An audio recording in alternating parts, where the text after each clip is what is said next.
Disco Elysium is a very heavy game with very adult themes and very adult language, and if that offends you, please leave now. I remember watching episode 1 and not realising how terrible Jar Jar Binks is. Yep. I mean, Brad talks about this a lot, about how maligned the prequels got, but actually, they're okay. I'm alright with the prequels, and I think watching, especially if you watch them in machete order, if you go, like, episode 4, 5, 1, 2, 3, 6, the prequels work fine.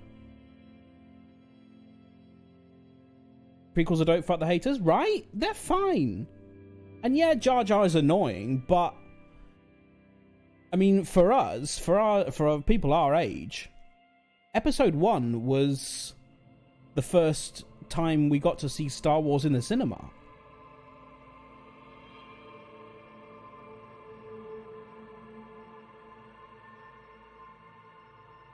It's the way he speaks every time he says something, he wets himself. You've never seen 2 or 3? Well then. That'll be something you can do with Angus when he's old enough. So Disco Elysium, we are a detective who has no memory of anything. And we've just had a conversation with a racist. Have Disney Plus, I should probably watch them. Yeah, or you could wait until Angus is old enough and you can join them together. I mean, you can join them together anyway when he's old enough. That's peak Kenobi. Episodes 2 and 3. I mean, there are a lot of memes about the prequels because, you know, some of the dialogue is not good. Right, so he opened the door for us. Can we now... How do we actually get in then? Oh, is it that one up there? Is it that door up there?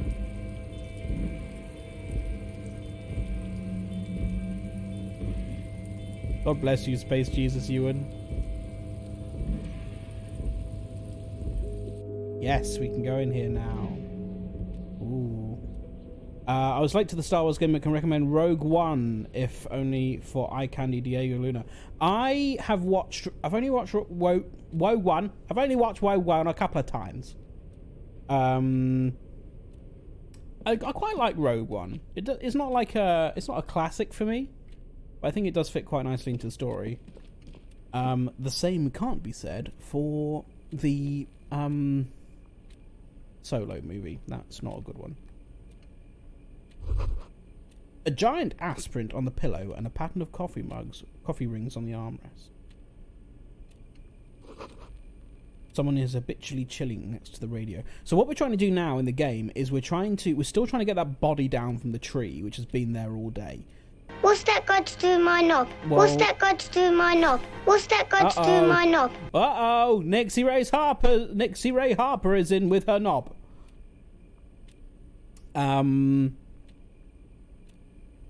Do we need to get your knob down from a tree? Nixie, is your knob stuck in a tree? Haven't been able to tune in for a while. Didn't think you'd stick with us on Tom Fairplay. I'm enjoying watching you. Thank you very much, Mike. Yes, I wasn't sure either because it was the first stream we did. There were some things, and also we lost an hour of progress on the first day, which was a fucking pain in the ass. How's it feel to control on console? It does feel like it was made for PC. But it's fine. I'm enjoying the voice acting. I'm glad that it is voice acting. And obviously just fine. It ain't stuck, don't worry. Phew! You had me worried, Nixie Ray Harper.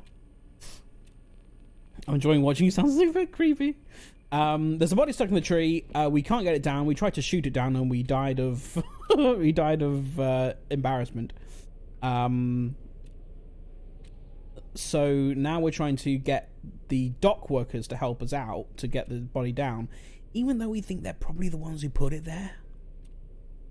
So don't know how that's gonna go. In order to get into this place, we had to have a conversation with a racist about advanced race theory and try and persuade him that that we're not going to and trying to persuade him that we are on his level in terms of his knowledge of races. So that's what happened, and now we promised him that we're not going to stop drinking. We'll see how that goes. Radio is emitting strange buzzing sounds. I thought this was going to lead into the dock, but this does not look like the dock, unless we need to go this way. Aha, look at this. Oh, my jacket! Yay! The tarpaulin cloak is still hanging on the railing. The white rectangle of the Revachol Citizens Militia is clearly visible on its back. I wonder if my badge is in there. As your fingers touch the tarpaulin, it almost feels like the cloak wants to deliver a message of comfort through your fingertips. Okay, let's see what that does. Clothes. +1 Esprit de Corps. Taking back the streets. +1 Shivers. Know thy neighborhood. And we are currently wearing this, which gives us +1 suggestion, -1 half light. I'm gonna put it on. There's my jacket. Still wearing a rubber gloves, so we've got a wrench in hand. The gloves are a choice. They are indeed. The gloves are a choice. It's the only pair of gloves we have, and they provide +1 interfacing. So they are on. They are on. The gloves are on.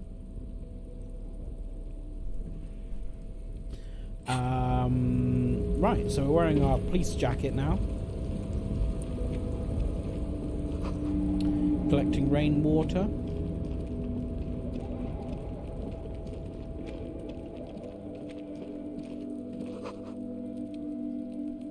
At least 3 packs worth of cigarette butts. Numerous empty bottles of Commodore Red and potent Pilsner. Isn't that my drink of choice?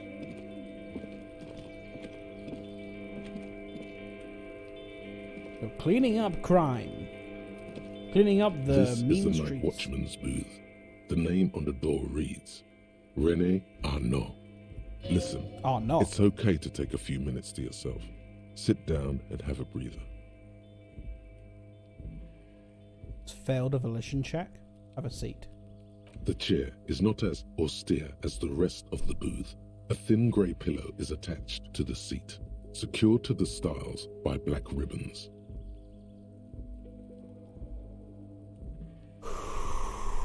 Stale air floods through your nostrils. Not a single mote of dust floats inside your lungs, though. The inside of the booth is immaculate. Search for a little something to help you out. The drawers are empty, save for old timesheets and receipts. One small box, however, does hold some cheap painkillers. They are slightly out of date. Let's read the side effects. Oh boy, where to start? Okay. Elevated risk of dementia, mini strokes, Prophet's disease, Prophet's disease. sudden death, hair death, erectile Oh, malfunction, malfunction. critical flatulence, Critical flatulence. watery blood, black mucus, uncontrollable weeping, What's that got to do with my knob? sensitivity to laudanum, Erectile malfunction. inoperable joint disorder, total spinal collapse. Don't think about that. Quick, think about something else.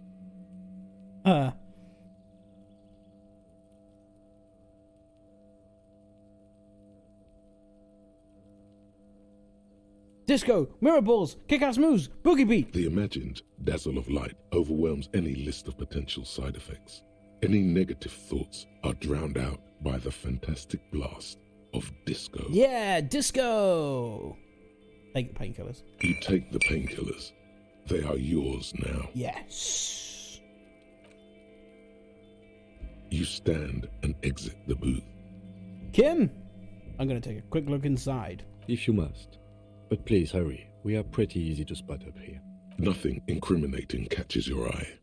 The cabinets are clean and their sparse contents meticulously organized. There's a framed photograph on the table.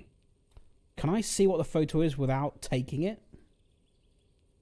It's a black and white photo of a young couple out in a street fair. The man is young, dark-skinned, and dressed in a Royal Carabinieri uniform. The girl is smiling playfully at the camera. Why did you take that?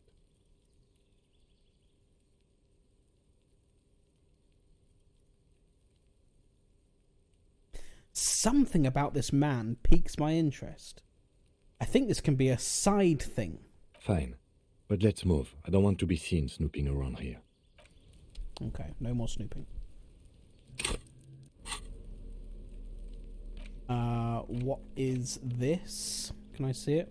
Oh, the happy couple. I could sell it for £1.20. I'll bear that in mind. Cool. I guess we're going down this way. No, that's not a way.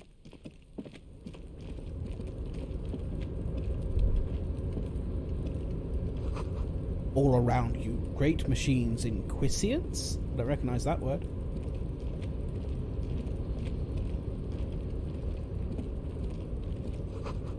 White pine trees are printed onto the screen covering. Looks like a forest under snow. A composite eye of halogen lights watches you, emitting a low buzz. We need to find the guy who can help us get the body down. What's that? Oh, money! Yes! £1.30. You see faded industrial lettering on the platform. Kvalsund.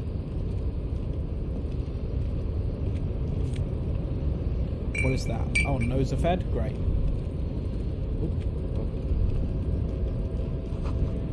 Kvalsund means whale fjord in Ardan.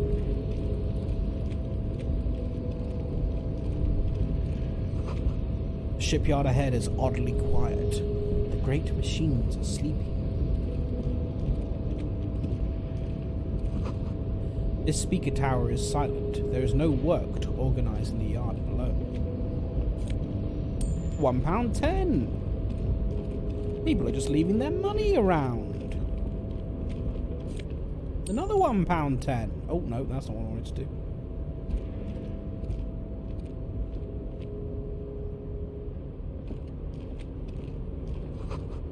Industrial sides thermos smells like burnt coffee.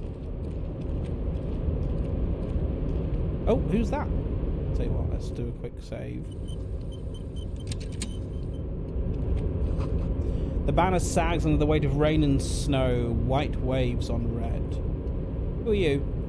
Container, container, I'll turn you nice and red. Container, container, put the logos on.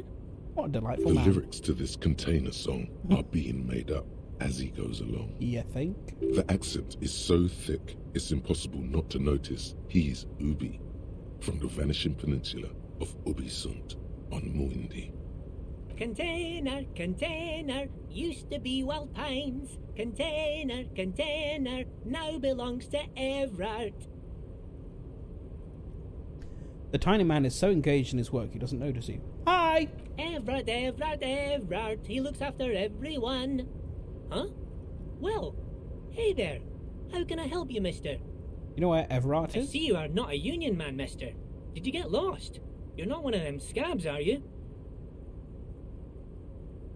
What is it with you people in scabs? I mean, I don't personally mind. Folks is just folks, you know, and folks gotta eat. He doesn't seem to be waiting for you to answer. Not very good at rhyming in this song, no. Just some of Don't the think other he guys cares. don't look too kindly on the scabbing kind, if you know what I mean, mister.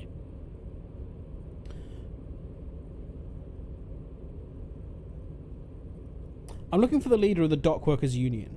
Oh, you want Mr. Everard then? He's an awfully nice fellow, he is. Him and his brother are both nice fellows. They've lived their entire lives in this here neighbourhood. He coughs, then continues immediately. Guys like Mr. Everard and Mr. Edgar, his brother, are real good guys. Made Martinez what it is today. Mr. Everard and Mr. Edgar and I went to the same school we did when we were boys. Easy now, Leo. I just want to know where I can find this man. Oh, Mr. Everard is where he always is. In his office, of course. Okay. Do you work here? Yes, yes. Everybody needs a job, and this is mine. I'm Leonard, by the way, Leonard Bellick, but everyone calls me Leo. Leonard Belland. The little man raises his arm in his hand in a welcoming gesture. I'm like Mr. Everett's right-hand man when Mr. Edgar is out of town, and Mr. Edgar's right-hand man when Mr. Everett is away. Actually, Miss Beaufort is the right-hand man, but she's a lady. Who is this? A Mr. lady? A real pretty lady with a skin like those douce sucre candy bars my missus likes so much. Them are real nice to suckle on once the dinner is done and me and the missus sit down beside the radio. But I can't listen to the radio all the time. There's so much to do around here and I'm always busy keeping things running here. Yes I am, yes I am. Hold on, who's this Miss Beaufort you mentioned? Oh, Lizzie. She is a real sharp tool. Mr. Everett put her through some fancy school and everything, east of the river. 4 years she was gone, and when she came back, she was all fancy and lawyerly. Loyally. He respects that word. That's obvious.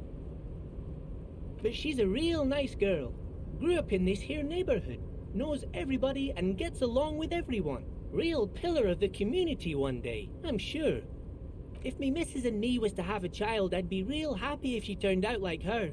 But she can't have kids. Oh, sorry. Dr. Lemaitre said so. And she knows about such things.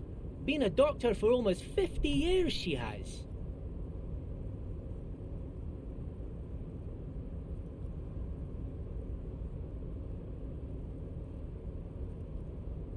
Made a typo that meant the comment doesn't make sense and would take too long to...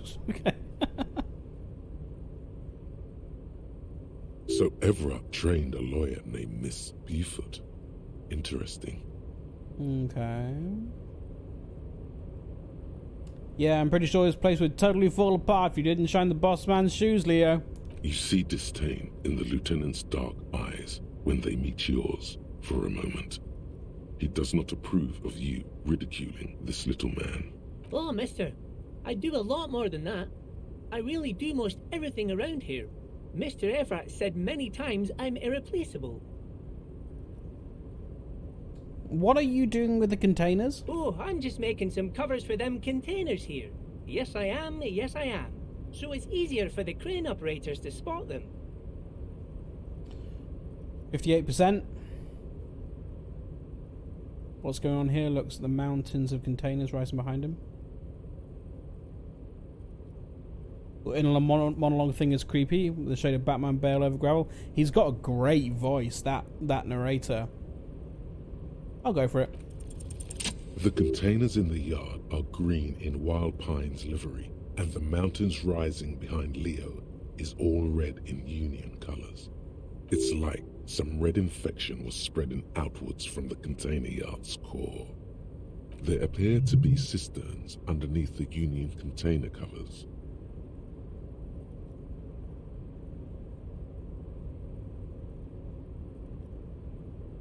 What is underneath these red covers? Oh, I don't know, mister. They say it's some chemicals. Most of them have labels on them, I think. Leo, has anyone told you why you need to change the covers? No, not really. Mr. Everett doesn't tell me all the big things. Says I go and tell them to everyone. Thanks, Leo. You've been very helpful. Oh, no trouble at all, mister. No trouble at all. Okay. I'm off. Bye-bye now.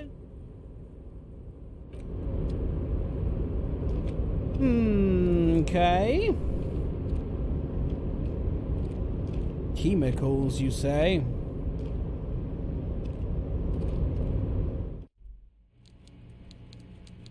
He recorded 350,000 lines and has never acted before? Wow. How did they find him then? Coffee in the giant thermoses is still lukewarm. Musician from London. A stair made of pallets leading up. Much nicer than Kuno. Yeah, my god, what a prick he was. Oh, is this him? Is this the boss man? Before you is a walrus of a man seated behind a large desk. He looks up from his work, not the least bit surprised to see you. I've come. With great effort, he straightens himself up in his chair, yet says nothing. He simply stares at you. The narrator, I think, Mike. This guy. With a mixture of expectation and impatience, well bottled.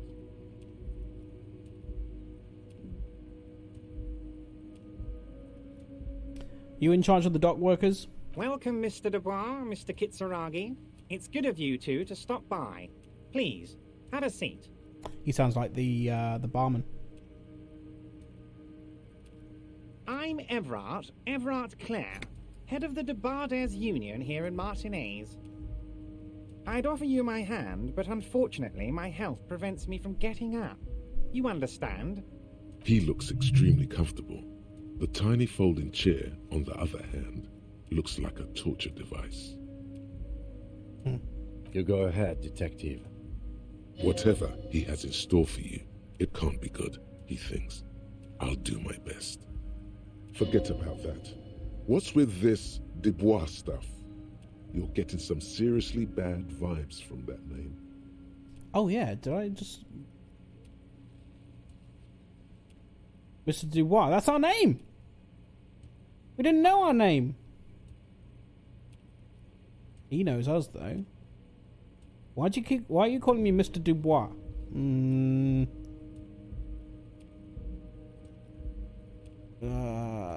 Please, Mr. Dubois, let us converse in a civilized manner, as equals. Take a seat. I insist. Are we on a first name basis? It's nothing. Yes, that's probably right. It's nothing. Forget about it.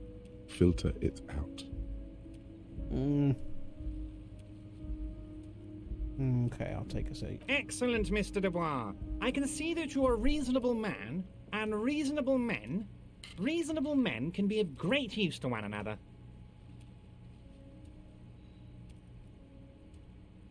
Remain serious. So tell me, how can the head of the Debarders Union help a representative of the Revachol Citizens Militia today?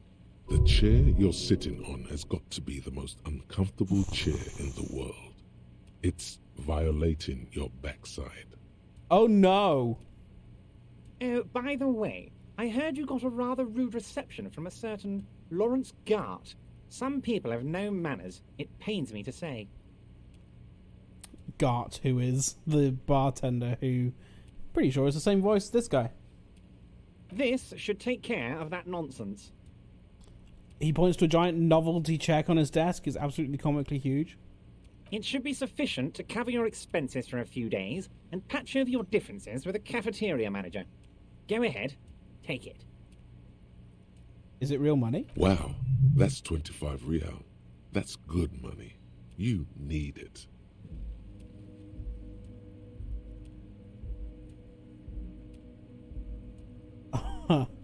I'll take the check, but I won't say anything. Is there anything you'd like to say to me? Or... No.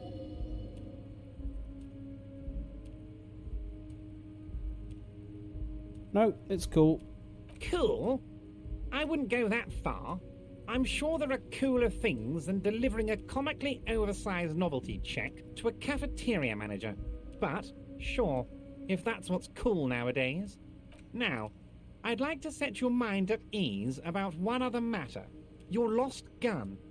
Let me assure you, Union people are on it as we speak.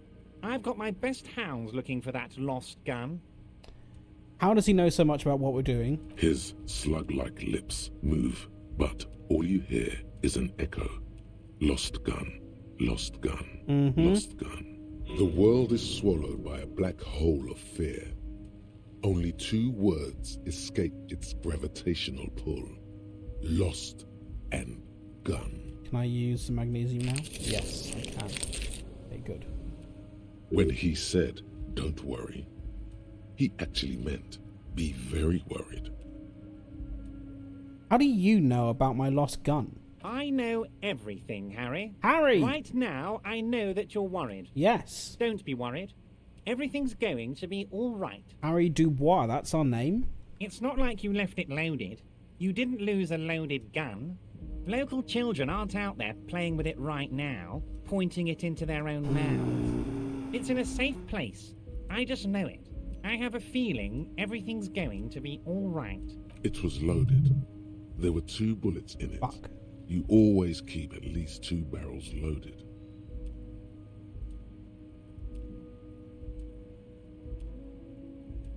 Put low. The chat. Oh my god. Kim?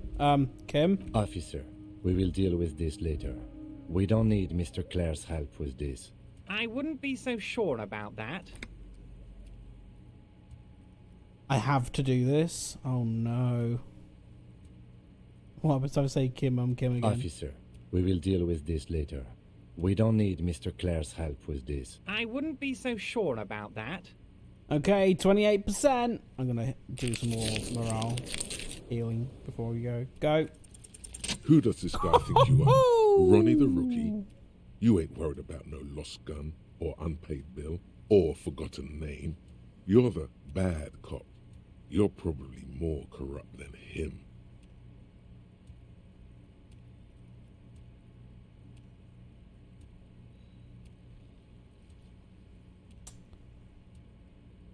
Wait, that's it?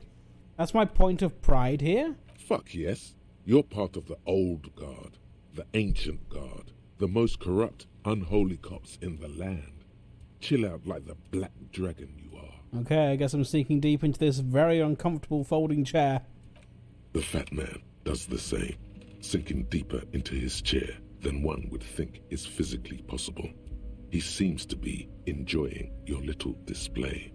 Good. Now lean in with some corruption. Listen, Everard, pal. We both know what makes the wheels of this world turn. That we do, Harry. Let them say what they will about you and me. We're both born fighters. This fighter could have used a more comfortable chair. I do want you to feel at home, Harry, truly. But you'll have to excuse the humble accommodations. That's it. Now kick back and add a final flourish for dignity.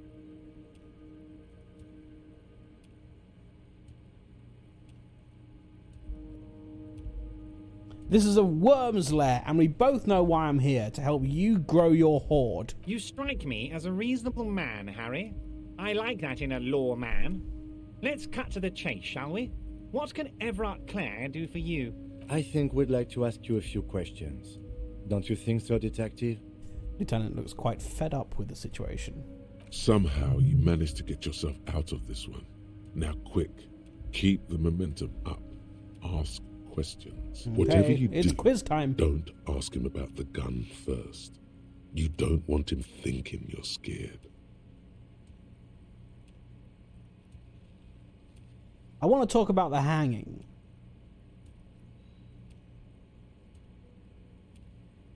Oh, of course. That's your main thing here. That's why you're in Martinez. I know everything that goes on around here, and I would love to discuss it with you. I mean, it's no secret that the lynching is connected to the strike. So much to talk about. Honestly, it's been weighing on me so heavily. I understand you need to interview me.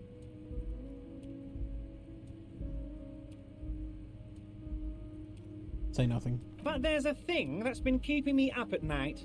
I want to talk about the hanging.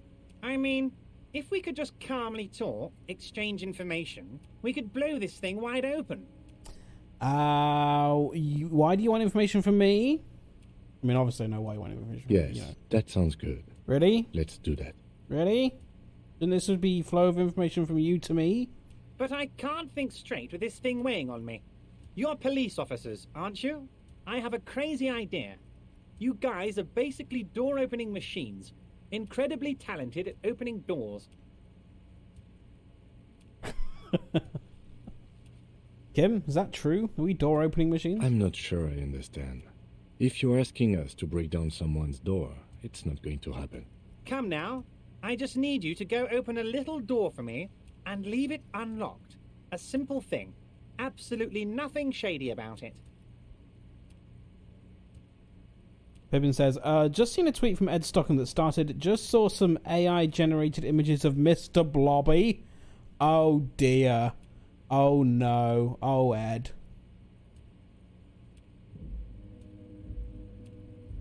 Ed Stockham. Ed Stockham.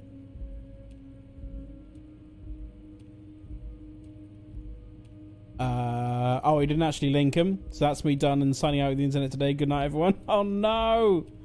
Oh, Ed.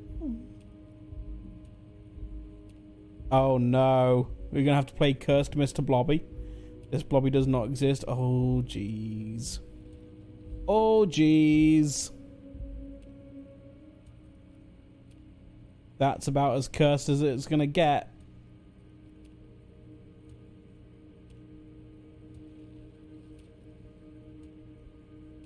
We're in the middle of the critical consequences in the game. I know, I'm sorry, but Mr. Blobby. No, definitely not. Mm-hmm. A little door, leave it unlocked, a simple thing, absolutely nothing strange An about it. excellent opportunity presents itself, sire. You could win the trust of the arch-liar, pretend to play into his hand. Then, should you wish, bend his efforts towards your own. Whose door is it? Oh, no one's. It's just a weasel. A weasel lives there. Nothing for you to worry about. Why don't you just open it yourself? Harry, I'm a very busy man, and more importantly, I don't have that extraordinary physique you do. You look like you could run around all day. You want to send someone a message that the police are working for you. I repeat, I'm a very, very busy man, Mr. Kitsuragi, and therefore I must occasionally enlist outside help. So what will it be, Harry? What do you mean a weasel? A loud blabbering weasel. When weasels feel no one is watching, they start acting foolishly. Removes his glasses and rubs his nose. Just go there, unlock the door, and leave it open. It's been such a burden on me, Harry. I just want this to be over so I can discuss business with you. This guy's very sus. This guy, I mean, yeah, that's an understatement. This guy is very sus. Damn it, fine, I'll look into it. We need to talk about the murder. Fantastic, my friend. Just let me know when it's done and we can take our friendship to the next level. You can get the key from Manana. He's down by the gates. Manana's like a free agent in the Union. Special operations. Hardened socialist. A real free thinker, too. He'll tell you precisely where the door is. One last thing, Harry. Just open the door. You don't need to go in or anything. I just want that weasel to come home and see the unlocked door. Could you help me get a body down from a tree? You might have noticed there's one hanging on a tree behind the hostel cafeteria. Oh my. Don't take this question personally, but why would I get involved in this matter? Mr. Clare, the man was hanged with a cargo belt. A steel-reinforced cargo belt. It's safe to assume the Union had something to do with the murder. Besides, getting the body down would benefit all of us. It's a stain on the neighborhood. You're a community leader. Help your community out. I can certainly see how having him up there might start affecting some real estate values. He licks his fat lips and smiles. But of course, all joking aside, I am going to help you. He picks up the handset of a radio phone to his right, then clicks the button. Jean-Luc, my boy, I'm sending 2 police officers down. Picard? They have a dead body in a tree problem they need help with. Namely, they need it to be taken down. And, Jean, please take it easy with the race signs. He's had enough of that. That's the big dude. You can find Jean-Luc down at the gates, but you already knew that. Anyway, he's going to help you. Racist guy. Okay, cool. Thank you. I met Joyce, the company representative. Oh, that's very nice. I haven't gotten around to her yet. I'm very, very busy, you see. I hope you're getting along. Is there not a fire service in this world? I guess not. I mean, there's barely a police force. This is just like this. The citizens' militia is the police.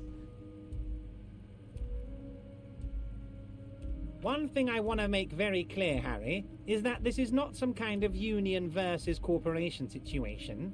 Everyone is just pals here. What for? For getting the body out of the tree, I'm assuming is what Naomi was alluding to. Just pals? We're all trying to do what's best for Martinez here. Don't feel like you can't cooperate with her because you and I are such good friends and I'm helping you get that nasty body down from the tree. I'm not a jealous guy.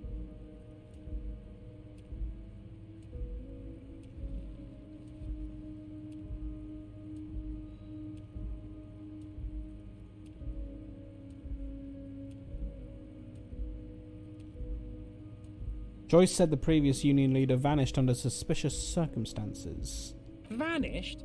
Harry, the woman left her casserole in the oven and couldn't make it here in time for the voting. Oh, did I leave my casserole on? Better go home and check. The election can wait. When she got back, the whole thing was over. Don't like those jobs? Yeah, I mean, who would? And this one's been there for a week, so it's Wait, there turning. was no mention of a casserole from Joyce. Funny, Joyce didn't mention any casserole. Harry. Do not fixate on this little matter. Maybe it was a rabbit stew, or a hairdryer, or an iron. The point is, her heart wasn't in it. Mine was. Okay, but she still disappeared, right? This particular brand of humor he has, it makes for a fine distraction. Why haven't you let her in to see you? If she actually wants to see me, she will find a way. Any good negotiator would. And I just don't have anything to discuss with a bad negotiator. He doesn't want to see her. It's as simple as that.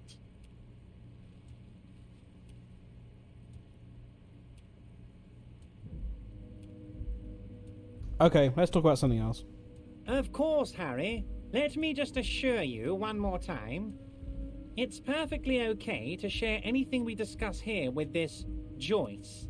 This is a completely transparent organization. I have no interest in what she is doing, but I myself have nothing to hide. Your business is your business, and I respect your privacy. Just remember, none of this is secret.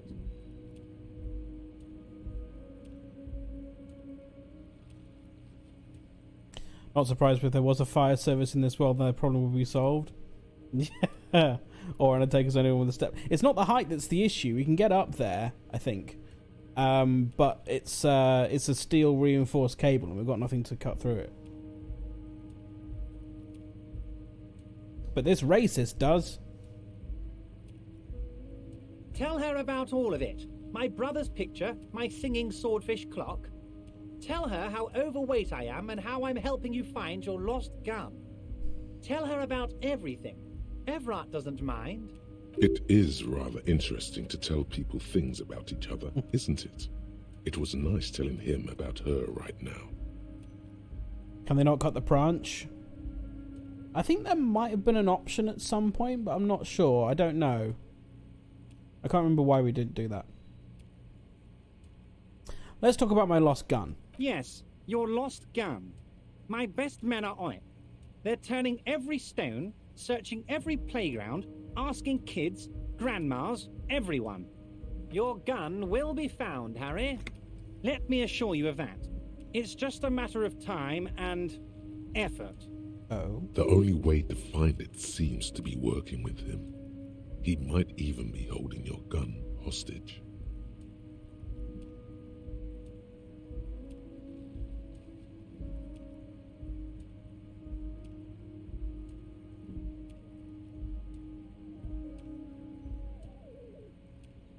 Hold on, could he really be holding my gun hostage? I think the reason he couldn't do that is because he couldn't climb the dodgy ladder up the tree trunk. Yes. Yes, that sounds about right. Who knows? Only one thing is certain. So if we did have a ladder, If we you might be work okay. with him, you're going to get it back. And working with him might be the only way to do it.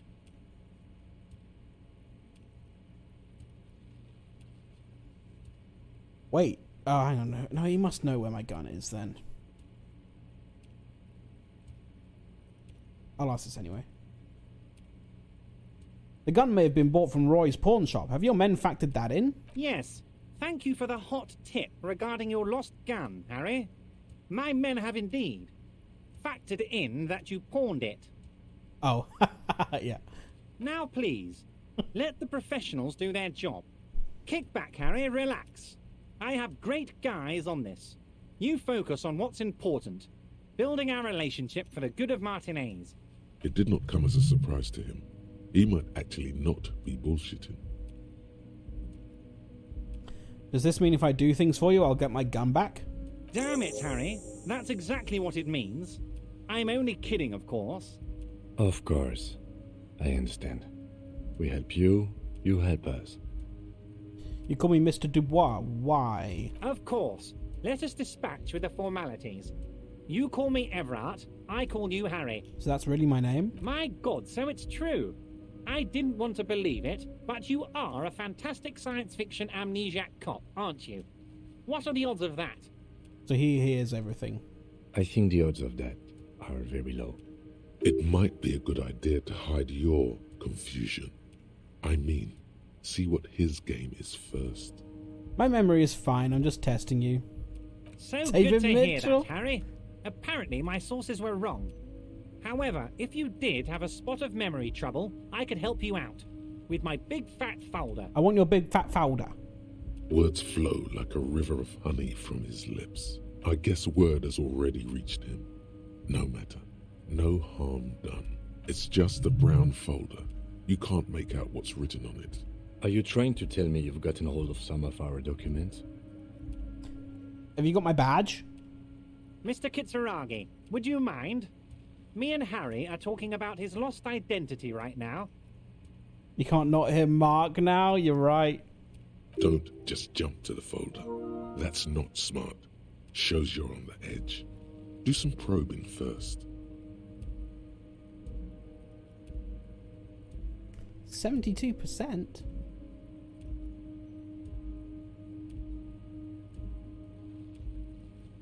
Let's get this straight. What is my full name? It's Harry. Harry Dubois. Okay, I like it. I can work with that. And I can work with you, Harry. Now, what else can I do for you? Do you know anything about my family? Do I have a wife or kids or... Family? Harry, you're not a family man. There's not one peep of family in here. Unless you think you're a family man. Do you strike yourself as a family man, Harry? You're right, I don't. That's why I like you, Harry. A good man knows both his strengths and his weaknesses, and you, my friend, you are one of the all-time greats. Wow. Where did you get that folder? Ah, this? My friends in your organization gave it to me, Harry. This translates into, haha, you guys are so corrupt. I find that very suspicious. May I have a look? I'm afraid this is meant for Union eyes only, Mr. Kitsuragi. I'm sure you understand. Please continue, Harry. It's up to 83% now. Go on, let's do it. I'll have another look at the folder. Everard's large Come hands on. are covering the folder, but the look on his face says, I know everything about you, Harry. He knows everything about me. I'm sure it's not that bad. At worst, he has an old RCM folder, and I very much doubt even that. Harry, I just know the things that matter to our friendship, and I want you to feel free to ask me about those things. What kind of cop does it say I am? Harry, you're not simply a cop, you're a star. A bright shining star in the drab law enforcement sky, outshining all other stars. You're a superstar. That's what I like about you, Everard. You get me. Of course I do, Harry. And I'm gonna help you shine. I'm gonna put you on all the big stages, your name in giant neon letters. Harry Dubois. He's probably just making a guess based on your recent activity in Martinez. Let's talk about the matters for a moment. Of course, Harry, of course. Let's not linger on personal details and amnesia. You wanted something from me? I think we've got everything we need now. I'm gonna leave now. We might talk about we might talk about later. Wait. You need this to get in and out through the gate.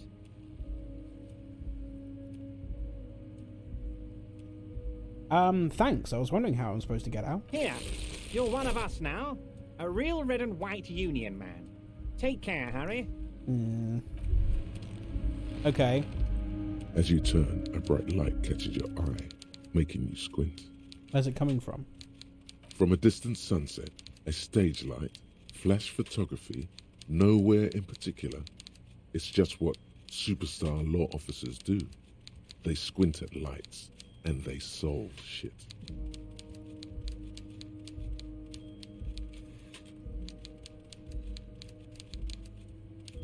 Yeah, that's me. I've been establishing my superstardom hard lately. Yeah, you have. You're a big dick cop. Dick Mullet. Big dick Salon cop. Rocky Baye. Badass on the edge disco cop. Time to recede into a ludicrous fantasy world. Here we go. Camera. Lights.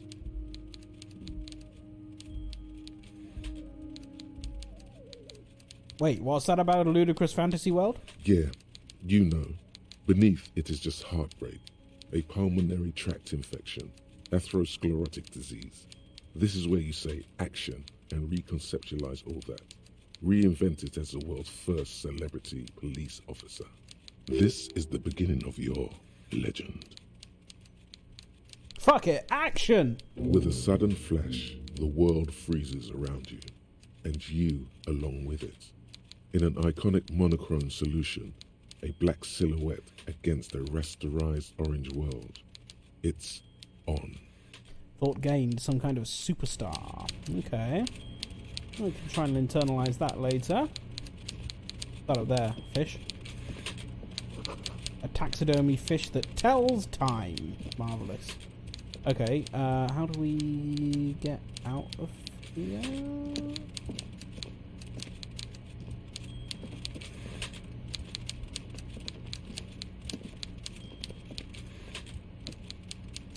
Okay, really, how do I get out of here? A polite reminder to quick say thank you! Is it this way? How do I leave? How...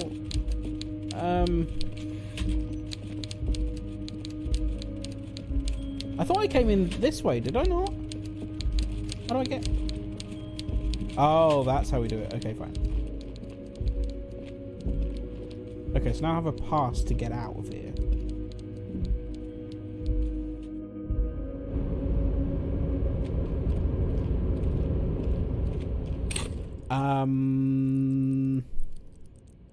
Oh, I've got a skill point. How long have I had that for? Do I have any more thoughts I want to internalize? Some kind of superstar. First, let's make this absolutely clear. No one is saying you're an actual superstar. In the group is in cocaine riddled with Hep C, strikes a lionesque pose with a mic kind of way. You're not Guillaume de Million or Davy Dewey. No, you're a metaphorical superstar. You bring rock and roll authenticity and passion to a line of work where people don't expect or want to see it. Where some would say it doesn't belong. Law enforcement. Okay. Or we could do the 15th Indo Tribe or Wasteland of Reality.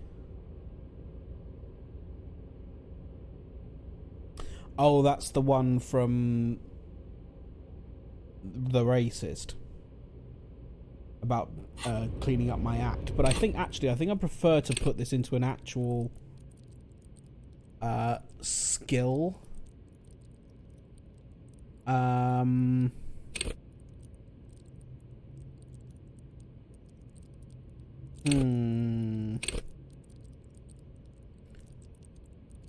Now, do we put it? Do we min max this, as it were? Or do I bring up some things that need bringing up? I think suggestion would be a useful one to have. Esprit de corps is the very spirit of policing, the copgeist. It enables you to understand your blue-souled sisters and brothers, not only by picking up subtle signals from your partner, but by witnessing flash sideways scenes as they play out in your precinct. At high levels, you'll be the very heart of the police force. Not only willing and able, but obliged to take a bullet for your partner. However, without a spirit de corps, you'll be flying blind, unable to understand discreet remarks and colleagues make in high-stakes situations, remarks that might just save your life. Authority, empathy.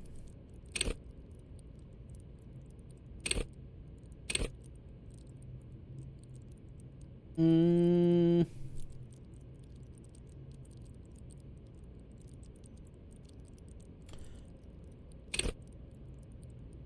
think I'm going to put in suggestion. There.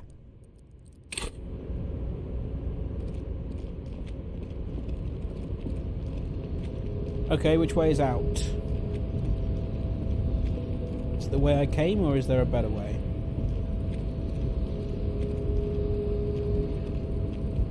This is the way I... Is that the way I came? No.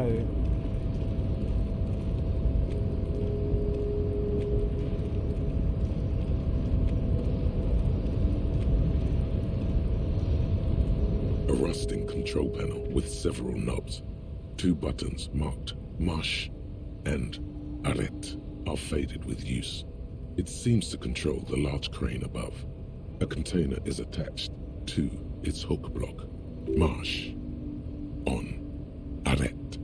Off. I shouldn't. What's that got to do with my knob? There are several of them. There are several knobs. My knobs are numerous. I should be pressing buttons. I shouldn't be pressing buttons. With a loud grind, the crane shifts overhead, moving a massive metal container through the air. Okay.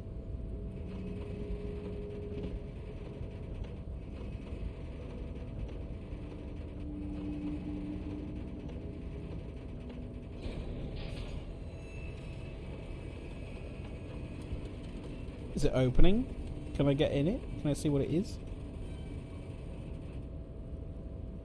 And, with a surprisingly quiet thunk, the crane places the container down. The harbor sleeps as the strike rages in the distance. The crane can rest again, now that its purpose has been fulfilled. Its purpose? What do you mean? Moving this container, of course. For this purpose it was built. For this purpose it has acted. And now it will rest. I can't see how that was worth the ruckus, except for seeing the crane in action, which I admit was satisfying. Okay, let's leave.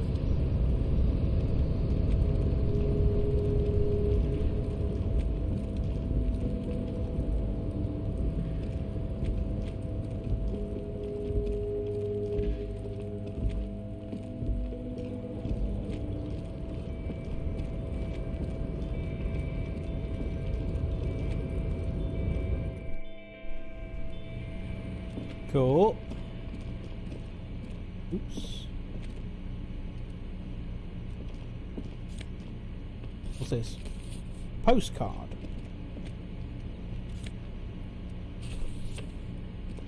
A book. I'm just nicking stuff. Medicine. I'll happily nick that kind of stuff.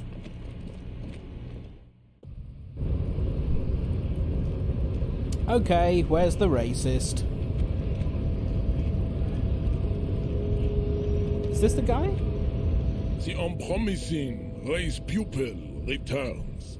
Everett told you to help us get the body down from the tree. So it was. My unpromising race pupil entered the harbor and used my superior to give me orders. I salute your cunning and will remove the body from the tree with my bare hands. Really? You're so noble, Measurehead. Please don't rip his head off. There's a but. But while I am gone, someone must stand guard on the bridge. That someone needs to be you. Both of you. Lieutenant, what if we don't want to do that? This is the uncomfortable result of not taking it down ourselves. I can live with a compromise. Listen to your little friend. Listen. He is wise in his childlike way. His mysterious race may yet prove fierce competition to my heroic haplogroup. Okay then. Babe, see that they stay here the whole time. I mean, what are we gonna? What's even keeping guard anyway? So then we just stand here while he goes and does the body. The woman's gaze follows Measurehead as he leaves. So, you guys are like cops or something? Yeah, we're the law around here. Cool. I like men with guns and power. Well, I'm Katya, by the way. You hear that? That sound. He's breaking something. Yeah, Jean-Luc must be really tearing it up over there. I wish I could see it. I also wish I could see it. Look at you! RCM rent-a-cops! Guarding that bridge like Everott's lapdogs! Is this where it's at now? The RCM is for sale! I'm only here for a little bit. And who are you? What is your business here? Why are your clothes 4 sizes too small for you?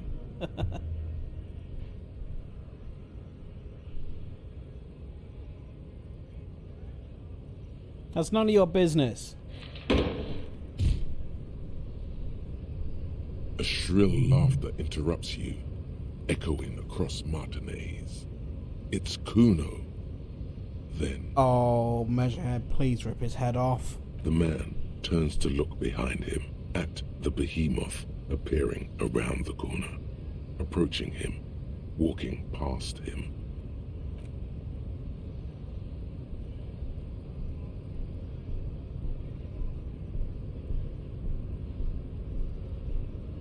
Hopefully Kuno's not pissed on him. The corpse has been removed from the tree. Stand down and congratulate yourself. You have sided with Ray's victory today. There has been no side choosing. We did what we had to do to keep order. And what you had to do was to become a Union man for all to see. Leave. Okay, let's go check out this body now that we've finally got it down from the tree.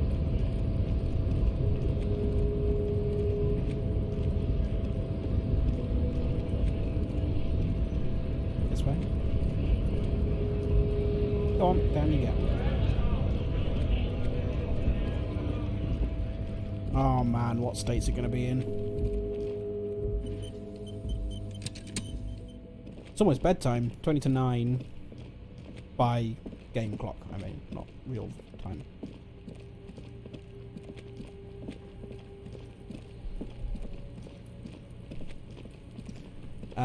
Yep, he pulled the branch down. The corpse lies on the ground among the remains of an absolutely demolished pinewood branch. It's gently laid on one side.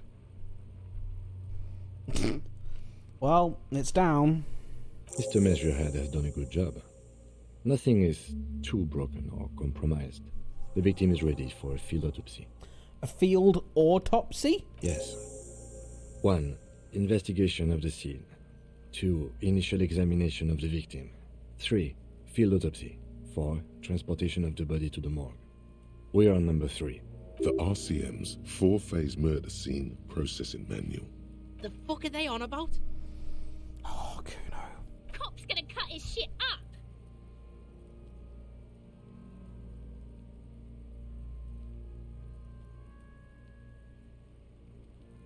Don't we have someone else for this? A doctor? No, you and I are detectives. The honorary rank of detective signifies our ability to handle the entire incident chain. From autopsy to cleanup, to social work, everything. Wait, honorary rank of detective? An honor and a burden attached to your rank once you've proven yourself able, usually after 5 to 8 years of field work. Mine is lieutenant detective. Yes, I feel like a detective. You are. Your station would not have assigned you on this case if you weren't. Now... The lieutenant adjusts his glasses and takes a deep breath. First, what exactly is a field autopsy? Come on, officer. You know what a field autopsy is. You've done 100 of them.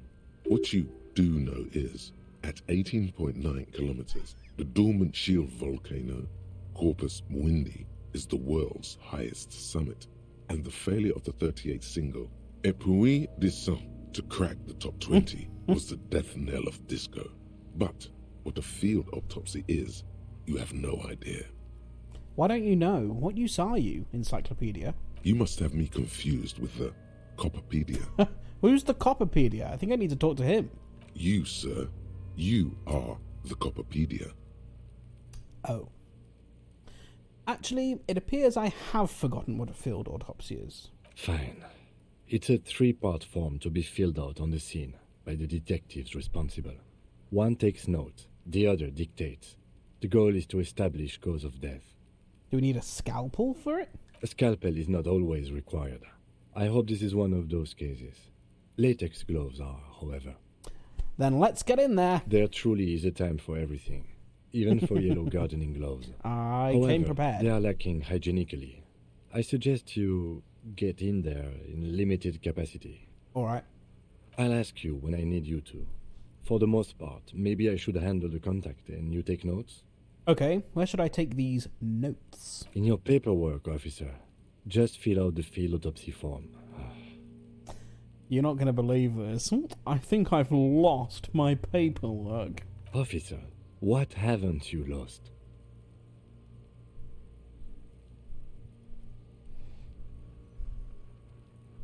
I still have my disco trousers. Yes, barely.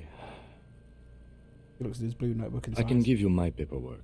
There's an autopsy form there. Several, actually. But only if it helps move things along. Let's work off yours for now. This game is so funny, I like it. It does have some very funny moments, which I do appreciate. And also, it does feel like the first stream we did this was very dark, and it feels like it has lightened up a bit since then. I don't know if it's going to remain on that trajectory. I think it might get darker again at some point. Right. The autopsy form is near the end. Open the notebook at the field autopsy form. Yeah, go on, man. The dead man stares in silence as you crack open the ledger. The bright red paper is covered in boxes and lists, describing the condition of his skin and organs in 3 parts. Above those, an 11-field info form needs filling out first. It begins with 1. Assistant. That's you. Write down my name, Harry Dubois. The corpse is indifferent to your scribblings, just lies there. The next box says 2. Coroner's case number. KK57-00803.0815. Okay, write that down. Next. Name. NA. Next. Date of birth. NA. Age. Roughly 50. Dry 40. The damage is so extensive, it's better to err on the young side. I'm going to write around 42. He nods. Race. Mondial. Fair to olive-skinned, from the Isola of Mwindi. This is as vague as it gets. You might as well say whitish. Write it down. The pudgy mess of curdled meat looks neither mondial nor anything other. Sex. Yes, please. Fucky! Thank you, Kuno S. You made the same joke as me. Male. Pigs can have sex. Right. Male. Nor does he look male, with his pregnant belly and indistinguishable face. Date of death. We're still going with March 4th. 51. Write it down. What else? 9. Body identified by is non-applicable. 10. Case number is the same as the coroner's case. KK 57 0503 0815 listens, motionless, with the cargo belt still around his neck. Only 1 box remains. Evidence of treatment. None. At least not after the initial examination. What exactly is treatment, anyway? Interfering with the body's position or wounds post-mortem.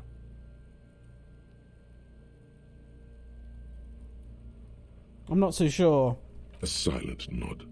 The lieutenant places his gloved hand on the corpse's chest, as if in preparation. Because he's been fucked up by Kuno. Your central nervous system recognizes this gesture. It's the stations of the breath. Ecclesiastic, religious in nature, a holdout from pre-DeLorean burial rites. It takes him 2 seconds to perform. Then We should start the post-mortem. the corpse cannot feel Kim's hand on his chest. It no longer meaningfully interacts with its surroundings. A thicket of boxes and lists on red copier paper tries to answer why. 1. External examination summary. Close. The deceased wears armored boots and white briefs. The make of the briefs is Babrodine, I think. Let's see. He turns the body onto its side to check the underwear label, like it matters. See, it's happening. Babrodine, yes. Inexpensive. Size M. Color white. The disappointment is palpable. The red-haired thing was expecting something more lurid. Write it down. The rest of the clothes have been removed post-mortem by scavengers in order to get to the victim's ceramic armor. Officers are in search of the missing pieces. Removal of the boots is left for processing. It would be clever of you to omit the boots altogether, sire. If you are to keep them for yourself, as you ought to, you have deserved them more than anyone else. When am I going to get them? Patience. After the autopsy, before the body is taken away, there will be a window of opportunity. After the lieutenant has gone to sleep. I hope this has helped you, my liege. I will omit the boots. The boot has a serial number. It's E50.100.100. The lines between the plates are in the shape of the alphanumerical. The number is purposefully concealed by the design. Write it down. Tattoos. He stands up, feet planted on either side of the body. The upper torso is covered in a single, continuous tattoo, resembling a map of the night sky. It reaches from the right shoulder to the heart. The ink is blue and white. The assistant has a color photograph of the markings, to be added to the case files as document A1. The photo is taken on the scene, using a Trigat Mini. Write it down. The deceased has a belt for airlifting cargo around his neck, tied with a hangman's knot. Color yellow. Length 3 meters. There is a buckle on the other end. Write it down. Well nourished, athletically built, measuring 1.8 meters. Generally consistent with age 42. Preservation is good. Ambient temperature below freezing. Write it down. Body hair is light brown. Distribution is consistent with the age. The deceased had male pattern baldness.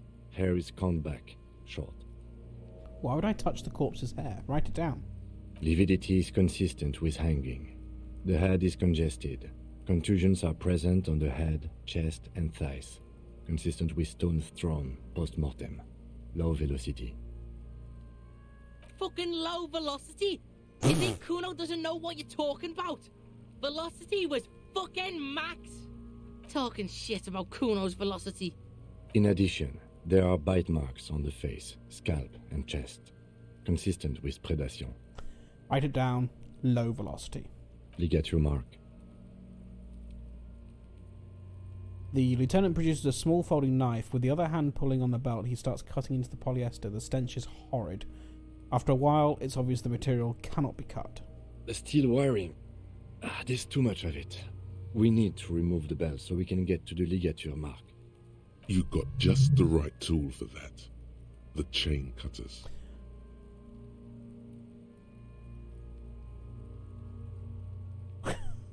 Good thing we got these chain cutters. Always good to think ahead. Now, He points to the rope squeezing the dead man's neck. we need to cut the belt to see the ligature mark below. Carefully, with as much precision as you can. See, my pig is gonna fuck his head off. Oh my god, can I shoot you? No, he ain't. Your pig's a boring fuck. What's the... Oh, low? Oh no! Oh, fuck.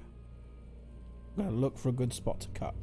The belt is equally tight around the whole circumference of his neck, swelling over the edges like white bread rising from the east.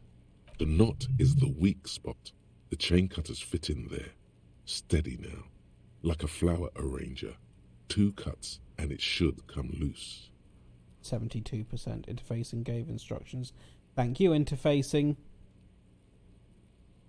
Ooh, 72%. After some deliberation, you sink the cutters into the knot tying the belt together.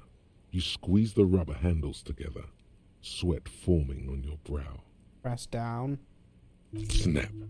The knot is slashed. Another cut and the belt falls apart like a flower bouquet, revealing the dead man's neck and the dark red ligature mark around it. The rope rises to a point, leaving a gap in the ligature mark. The suspension point is in the back of the neck. The lieutenant has kneeled closer, running his finger along the dark red groove until there's a gap. Hemorrhaging is observed on the skin, above and below the ligature mark. The mark is well pronounced, consistent with a drop from 1 or 1.5 meters. Write it down. Chest is intact, normal contour. Abdomen is protuberant, pelvis intact, genitalia. He pulls down the man's underpants, and presumably Kuno's going to have something to say about this. No! Let's get out and see! I fucking knew it! Genitalia is male and unremarkable. No evidence of injury. I don't need to inspect the genitals. Write it down and move on. Back is symmetrical and intact. Upper and lower extremities are intact, but asymmetrical. There are combat injuries on the right hand, thigh, and hip. In addition, I see smaller, residual scars, too numerous to count, covering about 30% of his skin. From wounds sustained over 2, maybe more decades, dispersal and accumulation indicates long and active combat duty. His scarring is extensive, way more than the law officials. We have a real museum here. Of battles, wars. Write it down. Last item. Hands. He takes the man's right hand in his, inspects it, then moves on to the other hand.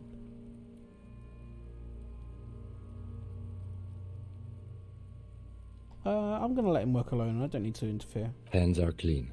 No sign of a recent struggle. Were we expecting any? I was. Maybe I'm just not seeing them. Honestly, this stench is making it hard for me to think at the moment. Maybe I should have looked. Ooh. That's all for the external. Well done. What next? Oh, internal examination. Oh, this one's going to be tough. Central nervous system. I have nothing. Do you have anything on this man's central nervous system? Of course, there is a moral to be drawn from it. A moral to this story. If I may add the moral of the story, why would I do that? I mean, I'm intrigued. If I may add the moral of this story... What would that be? He looks at me inquisitively. The dead man looks, too, with barely contained excitement to hear the moral of his story. The brain is very vulnerable to compromises in its blood supply. What a moral. I think that may well be the moral of every story, officer. I'll write N.A. Good. Musculoskeletal. Purge fluid is coming from the mouth. Not injury related. Eyes and tongue protuberant. Hyoid bone. Let's see. With his eyes almost closed, the lieutenant puts his hand on the dead man's throat and begins to massage it, gently. A rotting smell erupts from the mouth. Purge fluid runs down his lips, black and viscous. You hear cracks as the lieutenant moves his sharp fingers inside the flesh, like the creaking of an old house at night.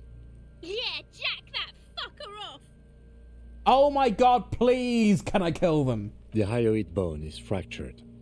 The rest of the musculoskeletal system is intact. Unremarkable. Write it down. Respiratory system.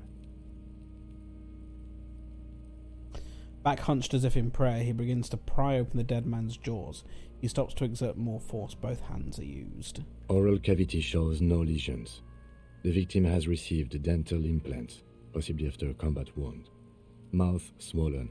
Hemorrhaging present in mucosa of the lips and mouth. I'm gonna look inside. No scream. No sigh of relief rises from the darkness inside. It's humid there. Sickly sweet air, unlike anything living. You feel like you're about to throw up again. Straight in that mouth of his. Write it down. Hepatobiliary. NA. Why? Don't we have anything?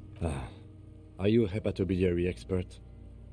He looks at the corpse's stomach with a mixture of tiredness and disgust. Hepato means liver, and biliary, the gallbladder and bile ducts. Am I an expert in those things? Nothing in your alcohol-soaked memory directs to having forensic expertise on either one. I don't think so. Neither am I. Right, NA. Same for toxicology and serology. NA. Right, NA. Cardiovascular. The body exhibits heavy lividity. Blood has gathered in the hands, feet, and neck. Hypostasis is visually consistent with the hanging. Write it down. Gastrointestinal. He breathes, a sigh of approaching relief. This is the last field on the list. He looks around to the ground. A pool of feces there. This will do. What does that mean? Digested semi-solid food in stomach. Voila. He touches the corpse's bloated lower abdomen briefly. Write it down, omit the voila. What's next on the list? Description of injuries. We have bite marks, contusions on the head and chest, and a ligature mark encircling the neck. You'll need 3 fields. Leave a 4th one too. Be thorough if you want maximum results.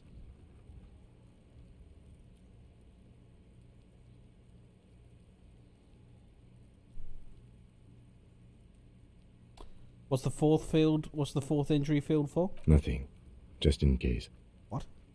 Bite marks. Head, chest, and scalp bite mark injuries. Ooh. Predation by birds has caused damage to the body.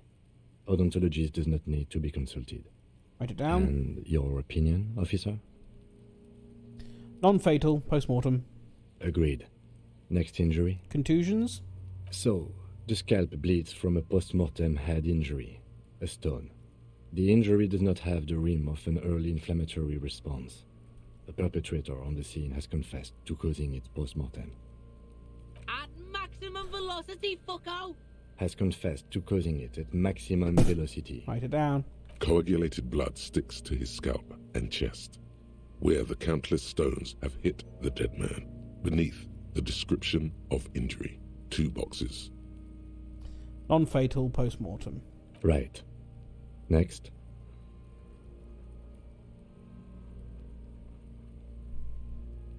Ligature mark. Turn the page back. The corpse lay slouched to the side, oblivious to its surroundings. The field autopsy form describes his state in 3 parts. You want to take a look at his notes? Nah. All right. Bite. Be thorough if you want ligature mark. A dark red abraded ligature mark encircling the neck, with a gap on the nape measuring, let's say, 7 centimeters. The hyoid bone is fractured, the cervical column intact. I see hemorrhaging on the skin, above and below the ligature mark. Depth of the mark, 1 centimeter. No signs of clawing on the neck. No signs of clawing on the neck. Was he'd have... If he was alive when he was hung... Unless he was just out cold. Below the note, 2 customary boxes wait to be ticked. The man's head jerks to the side. The ring around his neck is visible. Think for a moment. There's time. Don't rush.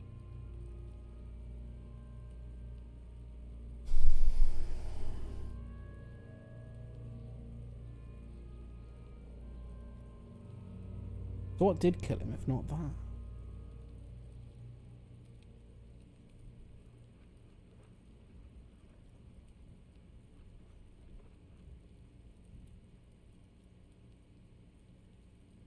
I think he was alive but unconscious when he was hoisted up. Therefore, fatal injury. That's it. We have established cause of death. It's not much, and it leaves much to be questioned. But it's a start. Let's wrap this up. I pronounce this field autopsy over.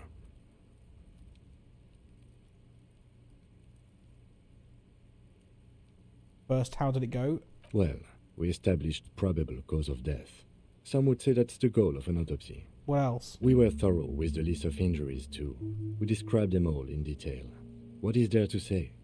Given the circumstances, it was a professional field autopsy. What now? Now, Now we put him in a body bag and I drive him to Forborg for processing. The lieutenant looks at the dead man one more time, then at his notebook, then at the corpse again. You tilt your head, also looking at the corpse. I'm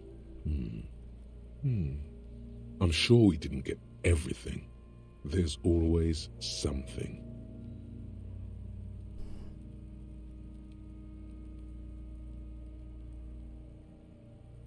Perception. Now, can I... I've got 2 skill points. Where is my perception? There.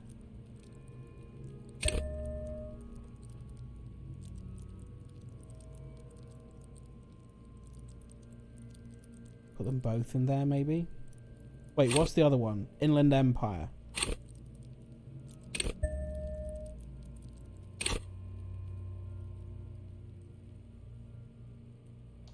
I'll try the Inland Empire one again. For 58%. Intimate autopsy done. The lips of the corpse are swollen preposterously. They are also silent. You have no idea why you just said that. Fuck you. Who is he? He is male, 40 to 50, with an athletic build. Ah, legendary. Established probable cause.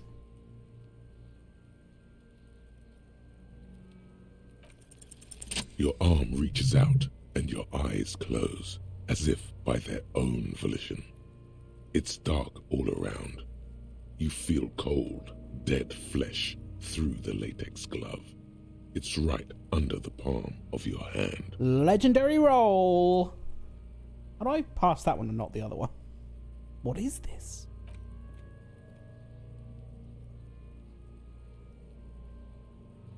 His face, what is this? His cheeks, his nose, his fat, swollen lips. Like a rubber spider, your gloved hand crawls on his features. Everything is silent, all around. Put your fingers in his mouth.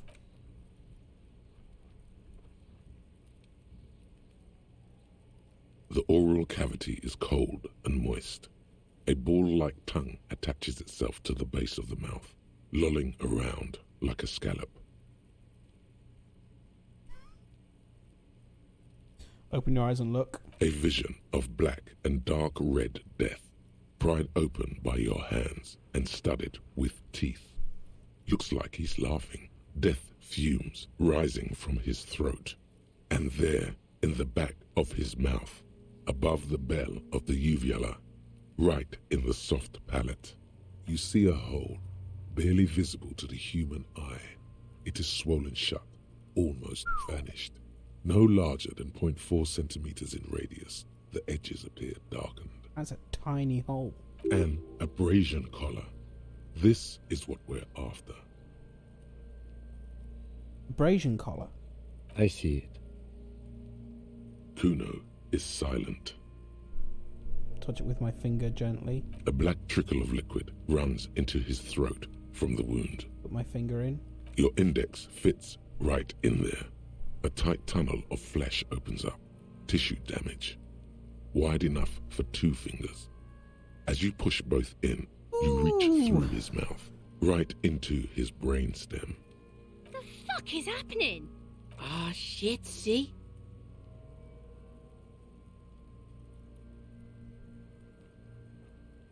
Feel around first. The basal ganglia feels clumpy. What entered here has torn apart his reptilian complex. This man will never sleep again, never wake. Push deeper. Your yellow fingers slide into the remains of the limbic system. There is no resistance. It's gelatinous. The slug-like structures are damaged too. The tearing extends deep into both hemispheres. This is what he used to regulate his emotions with. There's a cavity cut right here, cut right between the hemispheres. The lieutenant answers with the sound of his pen on paper. Fucking cavity, see? Push deeper. Your fingers are all the way in now, reaching toward the inside of his skull. The cavity goes further, but the entry wound isn't wide enough for the rest of your hand to follow. Wriggle in. Your fingers reach toward his skull. His cerebral cortex feels like jelly. Cold jelly. Strange fluid streams down your wrist as you push deeper until you feel it on the tip of your finger. Ice cold serrated metal. Its edges cut right through the latex and into your finger. Oh shit.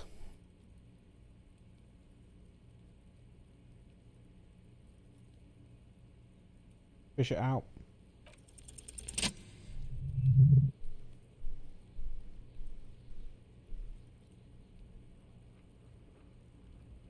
You pick the object between your index and middle finger.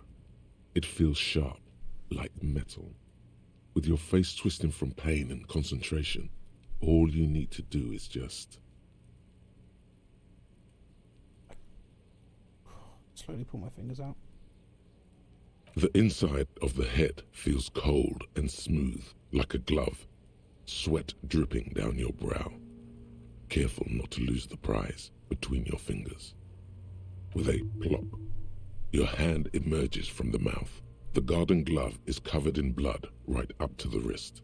Between your fingers, a small flower, a blossom made of lead.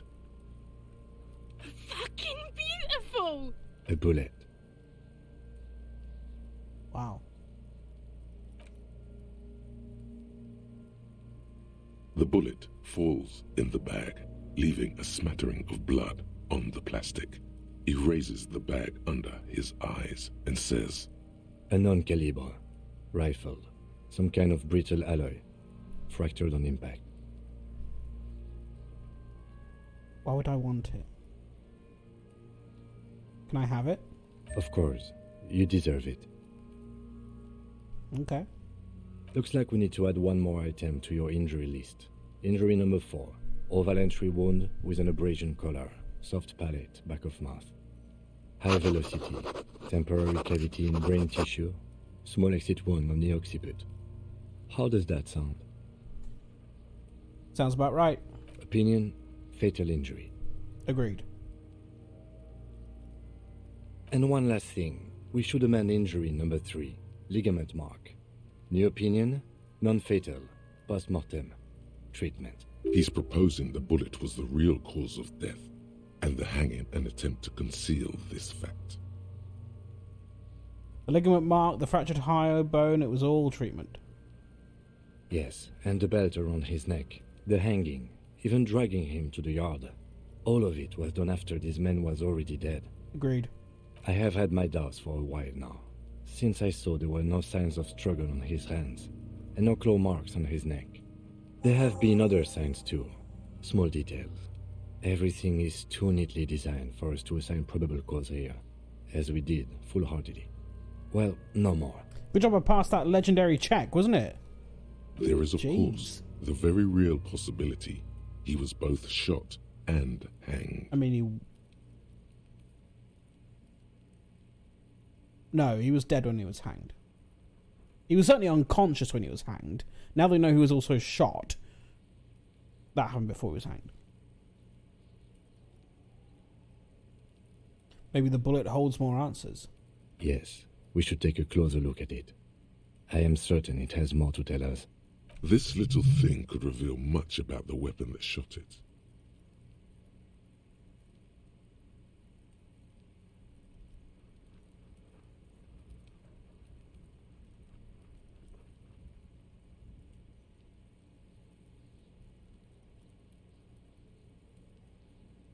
Why would anyone do this? To hide something. The real killer? The real motivation? What really happened here? Maybe they just shot him while they hanged him. They could have shot, like, if he was struggling, they could have shot him in the... To put him out of his misery? It's possible, but it doesn't explain all the other dubious things. Yeah, he'd here. have scratched. Lack of struggle, primarily. I may be intellectually sloppy, but I prefer one theory at a time. And this just smacks of treatment to me.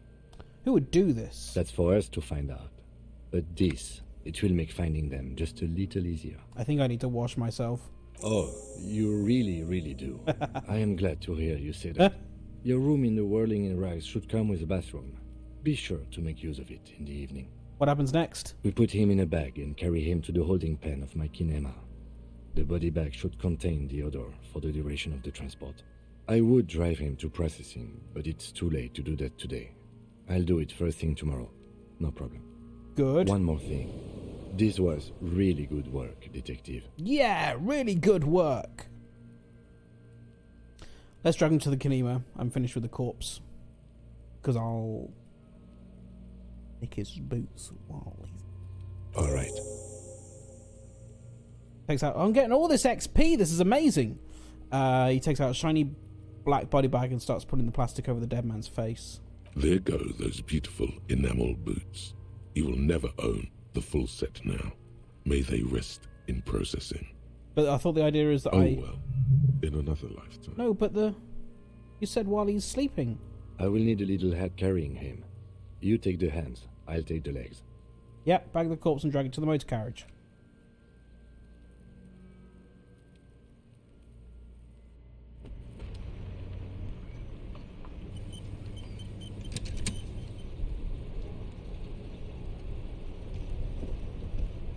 Yes? No, that's good. Nothing. Leave. Right. I want him to go to bed.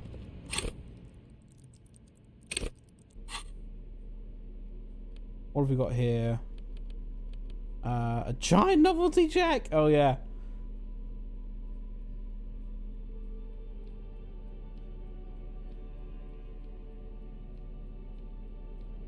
This 20 by 50 centimeter check looks like it's meant to be handed over ceremoniously on a gala-like event. It supposedly exchanges a 25 real at my local Frita store. Below the number, a careful hand has written the words "Constable's rent, all of it." Note: worthless at a pawn shop. Okay, fine. I can't use that door. I need to use this one.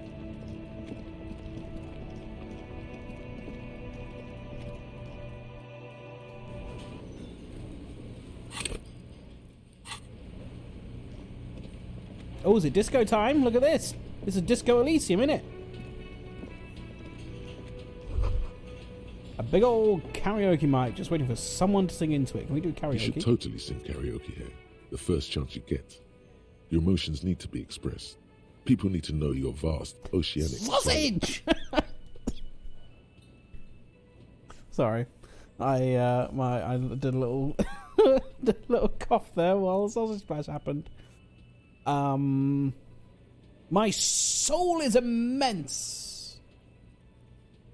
My soul's cubic content is obscured by the hangover. Of course. At this point, precise measurements of your soul can only be performed from the outside. It needs to be heard through a PA system by other people.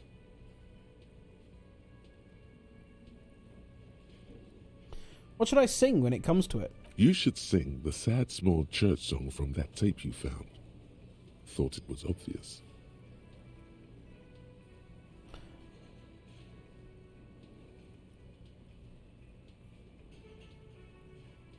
That's not a karaoke song. I was thinking maybe I could sing something happy, like from those ostentatious orchestrations, folks. No. Don't sing the happy song. It's stupid. Sing the sad song. It's profound. Karaoke is stupid, though. You would need another copy of the tape first, though. The one upstairs is destroyed. This goes well with a theory I'm developing that I'm a down-on-my-luck superstar person. Who is mistakenly identified as a cop for his prominent jawline? Yes, sounds likely. You should probably go on stage and pose for a moment when you're done with this thought. See if it works. Okay.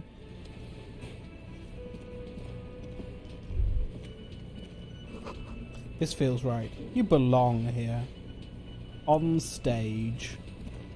Hey, got a giant novelty check for you. He's Can gonna be I pissed off with help this. you? Oh, I can't. By the way, I'm going to sing karaoke here. Absolutely out of the question. What? You wait and see, cafeteria manager. Absolutely in the question. In the question. First we find a sad banger. Then we sing this place to shit. Your The body sad is banger. ready, sire.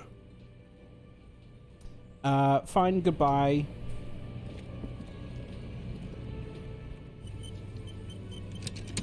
I've made money in this game yet. We got 130 quid from the lady on the boat. Oh, come on. And we've found another 30 or so quid lying around.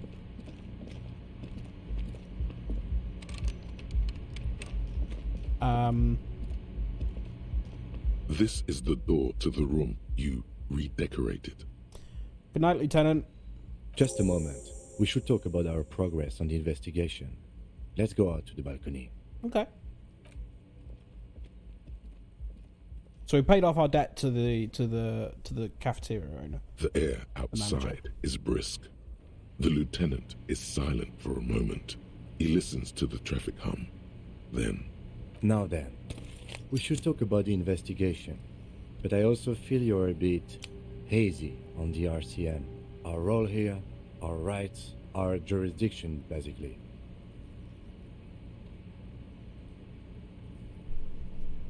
So what exactly are our powers at the RCM? They're quite limited, actually. The power officers of the Revachol Citizens Militia exercise most frequently is imposing fines of up to 1,000 real for offenses, in accordance with an interdepartmental schedule. Wouldn't that be an easy power to abuse? Yes, although indirectly, as citizens can always request records from their local station. Officers of the RCM have been known to take bribes of less than the prescribed fine amount. It undermines trust in the RCM. Okay, what else? We can arrest people, of course, but rather than bringing someone in directly, it's preferable to serve a station closely. It prevents confusion and overcrowding. Wait, how can you be sure the arrestee will show up? You can't. Those who don't show up become fugitives, though, and have fewer legal rights when they are eventually caught. It's about power projection. Okay. Thus far, they seem to mostly show up. I see, and if someone resists? We are permitted to use whatever force we deem necessary, even lethal.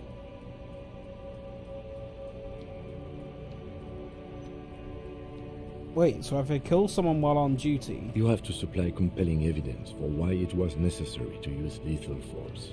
In these cases, your partner is usually your witness. Not a good position to be in, by the way. Internal Affairs handles these cases thoroughly, by cross-examining you for inconsistencies. It is hard to cover for anyone, which is for the best. Have you ever killed anyone, Kim? Yes. The last time was 4 years ago. He has internalized it well. It's just that. A fact. A self-contained past event. Have I killed anyone? That's an improbability. Perhaps even impossibility. I don't know if I really want to know. Precinct 41 is known for a higher than average rate of police violence. Okay. What happens to the people we convict? We don't convict. We arrest and send them to coalition government courts in Couron and La Delta. The prosecution works off our testimonies and records, which is why it's paramount to keep them. And who makes all these rules? The coalition government and the moral intern, more broadly. The RCM was formed by the coalition government to restore order in the international zone after the revolution. So we did. Now we attempt to maintain that order. No more, no less. Or perhaps it is better to say we were allowed to form. It's a point of contention whether the citizens of Revachol or the coalition government founded the RCM. Let's say it was the citizens of Revachol. Be sentimental if you like. Either way, the moral intern leases us the right to keep the peace in this city, and they will take it away if we misuse it. Or if they think you do. How do you think today went? Well, we inspected the victim's body, so that's good. It was not easily approachable in that state, but we did it. I would say our initial inspection was very thorough, and we have solid leads to follow up on. Yeah. In addition, we got that body down from the tree, and we performed the field autopsy on the victim. We found some things we can really work with. Excellent. Moreover, you found that the hanged man wasn't just hanged, he was also shot. That was some excellent detective work. If I do say so myself. And you managed to locate and pull out the bullet, so we can get ballistics, make up the gun. All this is invaluable. Yeah, I'm a professional. The rest is up to the boys in processing. Maybe they will surprise us by doing their job for once, but I wouldn't count on it. There's still work to be done at the crime scene, however. We mustn't forget that. Now for the interviews.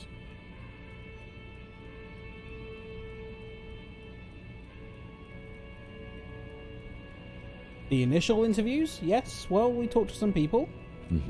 Including Evrard Clare, a daunting adversary, if there ever was one. Mm-hmm. He wasn't particularly forthcoming with useful information, however. He's not saying much on the matter because he thinks you could have gotten more out of Everard. I'm sure I can get him to tell us more.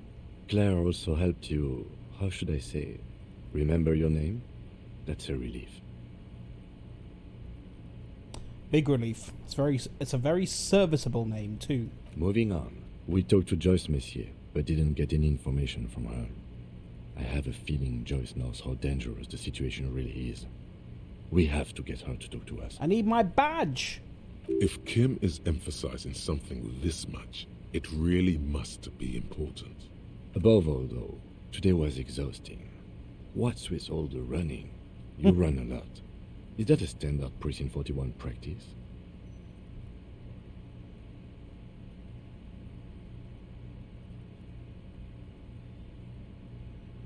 I don't know why I do the things I do. It's impressive, especially for a man your age. And in those hills. Nice shoes, by the way. I like the green. Goes with the orange. He looks at your snakeskin shoes and smiles suddenly. The Moral Intern, what is it? The Moralist International are the world's largest political organization. You know who they are. They have been running this place after the revolution failed. I really don't know. That's how bad it is in here. Okay. They're a union of center-left and center-right parties across the Real Belt. Our coalition government is just one of its many projects. They also run the ICP, EPIS, most intergovernmental organizations in the world. What is their symbol? Interesting question. It's a blue forget-me-not. Their motto is love, compassion, self-discipline. I think you can gauge what they want you to think of them from that. Something kind and usual. Something almost self-explanatory. Something like the dark blue, serious color of the early night sky above. What do you think of them? The Moral Intern are a fact. I try not to have opinions on facts until they change. And it doesn't look like that's about to happen. What do they believe in? What do they believe in? They are Dolorians. They believe they continue the humanist project set forth by Her Innocence Dolores Day 4 centuries ago. Others say they are just technocrats. We know Dolores Day, or at least we know the name. Those others say they continue the humanist project set forth by Dolores Day. Who was Dolores Day? A historic figure? The author of the modern age? You will have to look elsewhere for opinions. The subject of humanism is too abstract for me. I have an opinion on the Moral Intern. Do you?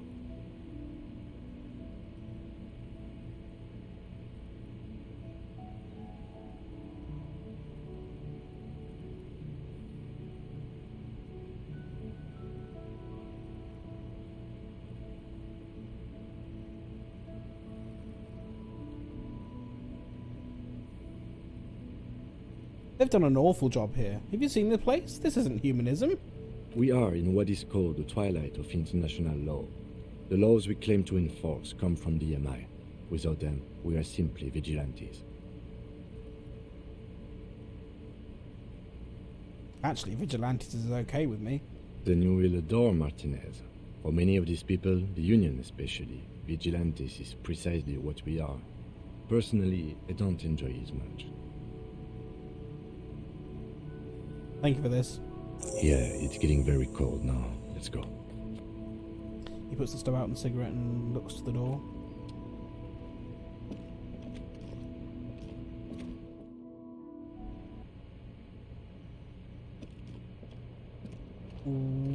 What's... Whoa, that's not what I wanted to do. Why Is that popping around down there in the corner because I've got dialogue options with him? We should think about calling it a day, maybe. All right. The nights are still miserably cold this time of year. Yes, my hostel room calls. We can pick up where we left off tomorrow morning. Agreed.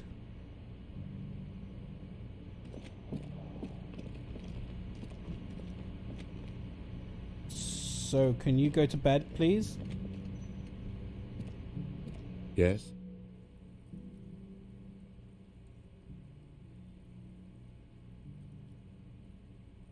Nothing. How do I make him go to bed? See you in the morning.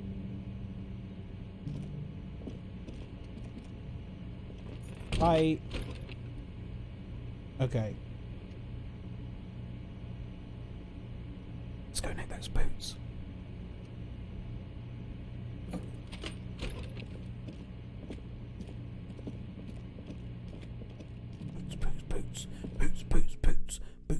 Boots. I want the boots.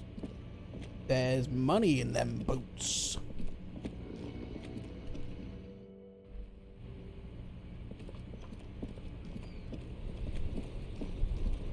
Oh, where's the car gone?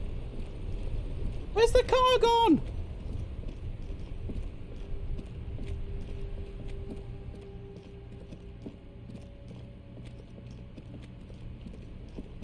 Can I not do that? Where's his car gone? Fuck's sake.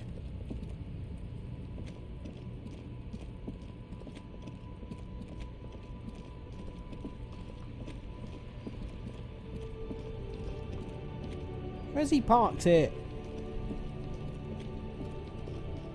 Oh, those are a pain in the arse, actually. I really wanted those boots.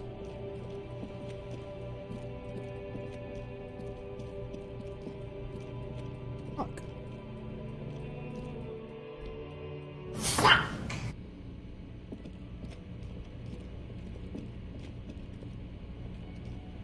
Who are you?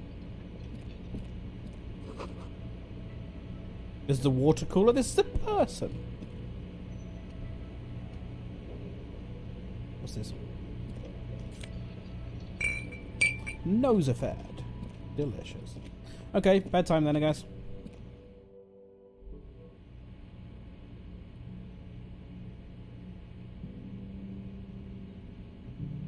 His car might not be there at night.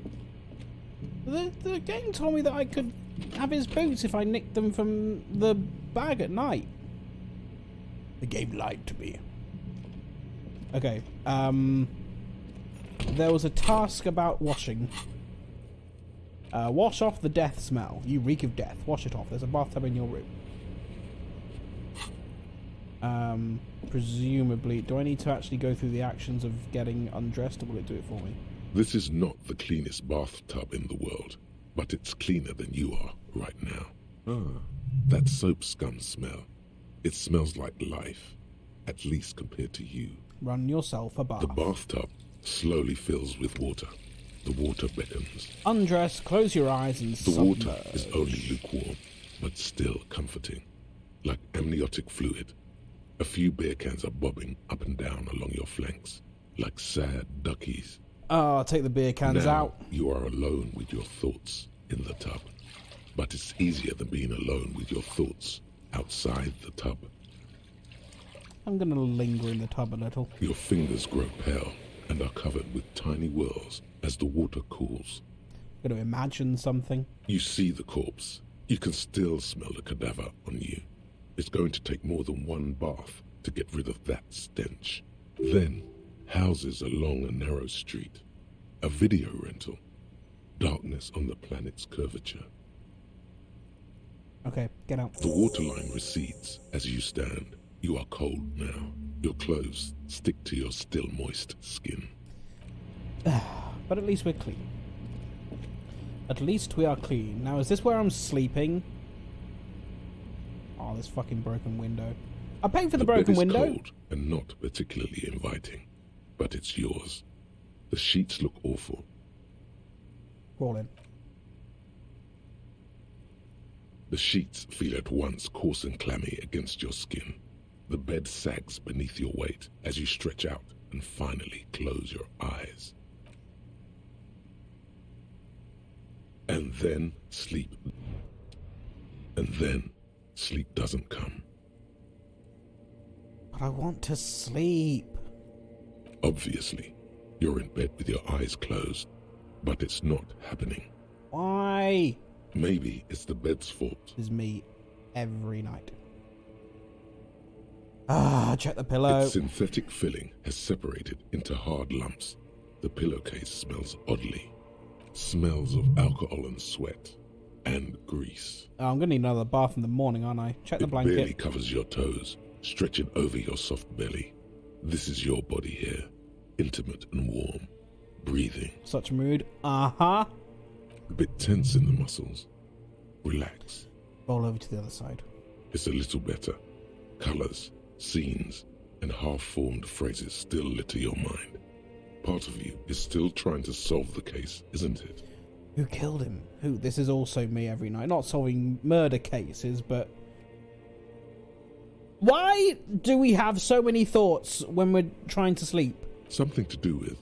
What was it that the lieutenant said? Union? And it's gone again. Your thoughts lost between the slowing brain waves. No more thought. Fall asleep now.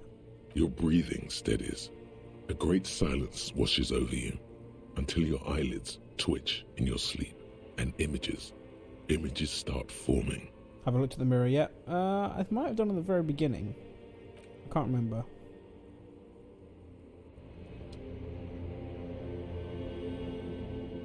Oh, are we dreaming? Oh, we're dreaming! Can I kill Kuno in my dream?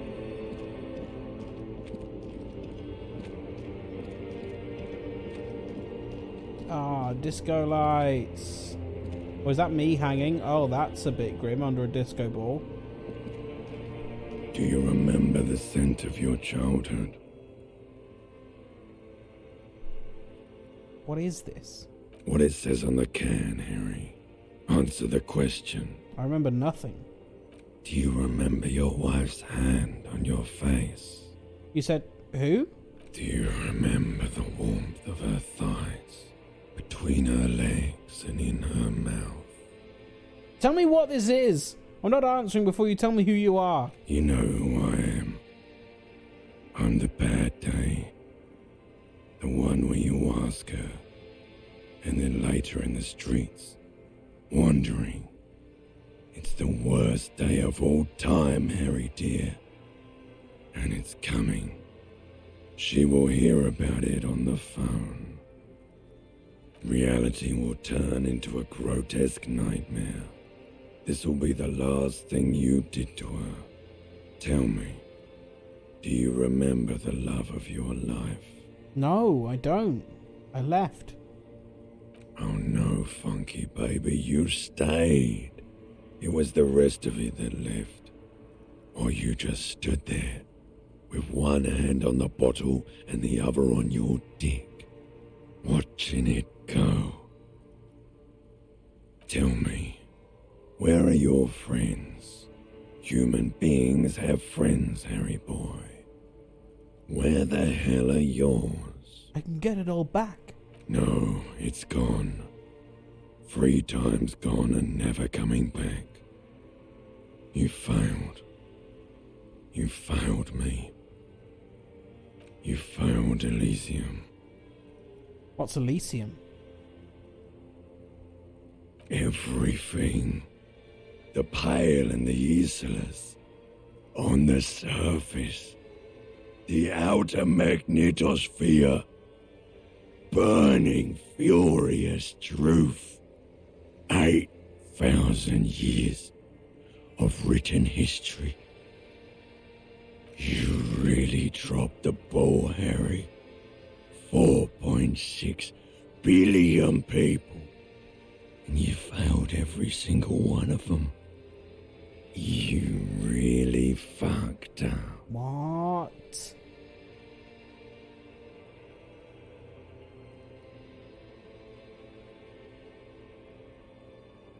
I've seen you before. No, you haven't.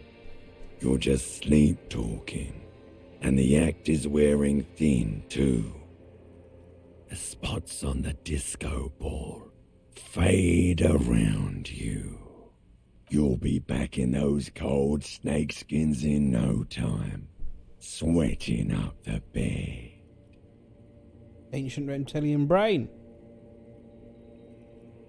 Stinky boy. I can come back from this. You're not coming back from shit. Thrashing around in that high conductivity state of yours. Bumping into things and acting like a clown. Who are you kidding? I'm trying to solve this case. You're trying to what? I can't hear you. This is just a word dream now. Jumbled up garbage. The pictures are gone. The bed rises to meet you. A thin, sleep-like state. More glass than velvet, grinding in your head. So something is wrong. Sleep shouldn't be this bad, this dry, this unnourishing. There's something wrong with your thoughts. Some kind of new type of hangover. God, there's another type? Oh yes, party boy, and it's worse than the one before. Just think of the shit you saw. Here it comes too, so soon already. A silent alarm goes off in your head like clockwork, barely let you sleep at all. Time to get those clothes on, Harry. Time to go to work in the shit factory. Oh, delightful. Morning, everyone. Good morning. We've got a skill point we can use.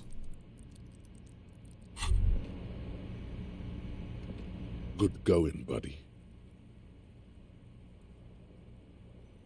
Oh my god, what the hell was that? Oh, just a dream. You have ones like that all the time.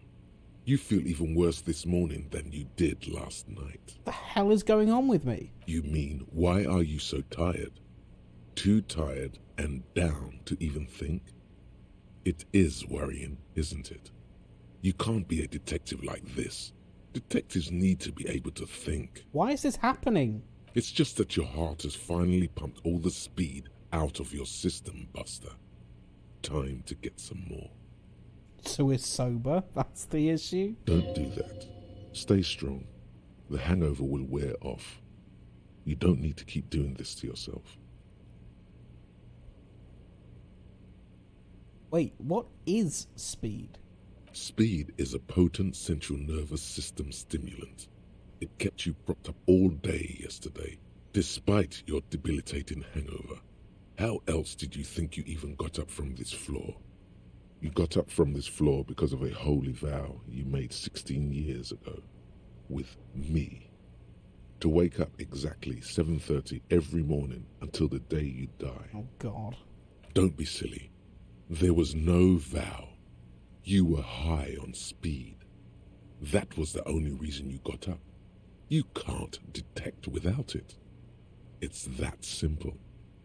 I'm going to try and not take speed. Are you sure? Ready to live as this pathetic shell of yourself for days? Basically, a week. Let's be honest, 2 weeks. Maybe 3. You won't make it.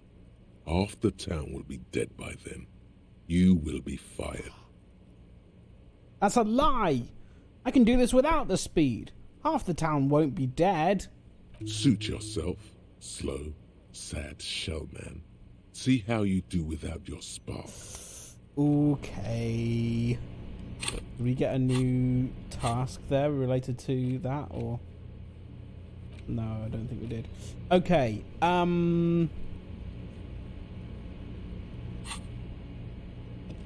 fine.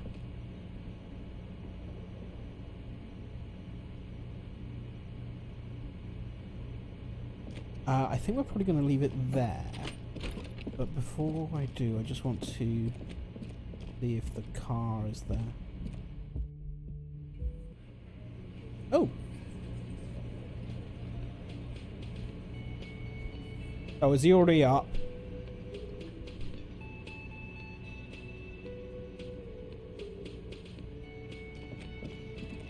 Good morning. Yes, he's already up. Okay, fine. In that case, save the game. There, day 2. We made it a whole day in this game. Go us. Well done, us. And I think that is us done for the evening. I will just go and look in the mirror, though. Gav said something about the mirror. Let me just check that.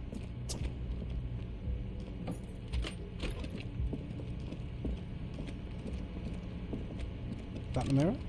That's a door.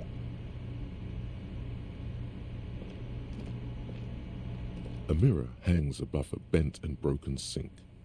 In a fierce discharge of masculine energy, someone has ripped half the faucet off. Was this not the same Eno that founds empires and lays waste to cities, virile, uncaring towards the little things? Probably not, no. The same what? Hot water sprays from the faucet's base, and steam covers the mirror. You cannot see yourself, just a vague impression of a man. Turn the tap off. Suddenly, you realize you have no memory of the face that awaits you there, underneath the soft vapor. Really? Nothing? Really? All recollection of the person you are, the people in your life, and even the world you're in has drowned in a sea of blood alcohol. This was no mere night of drinking. It was a deluge of world-ending proportions. Wipe the mirror. As you slowly reach your hand towards the surface of the mirror. Abort. You clearly have not thought this through. You won't like what you see there, and you will never unbecome it.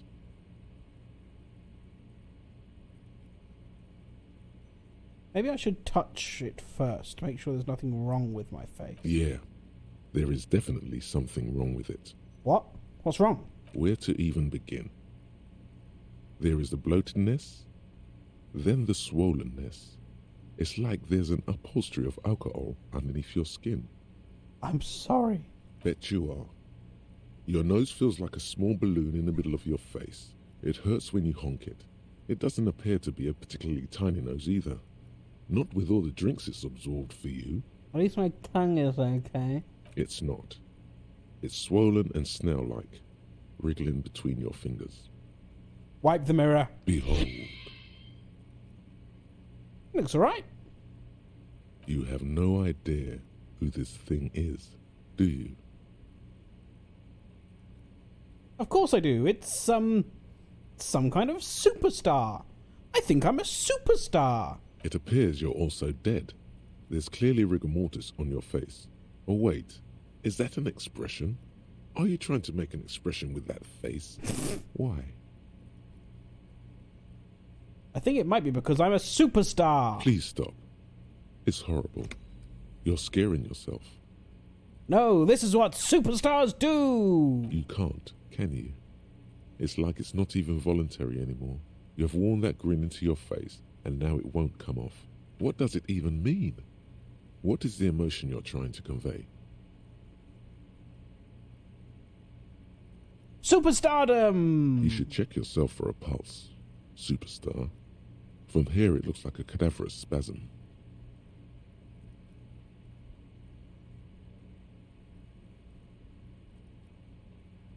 I don't need to. I almost died trying to get that tie, but I heard my heartbeat. Getting clever appears to make the expression even worse.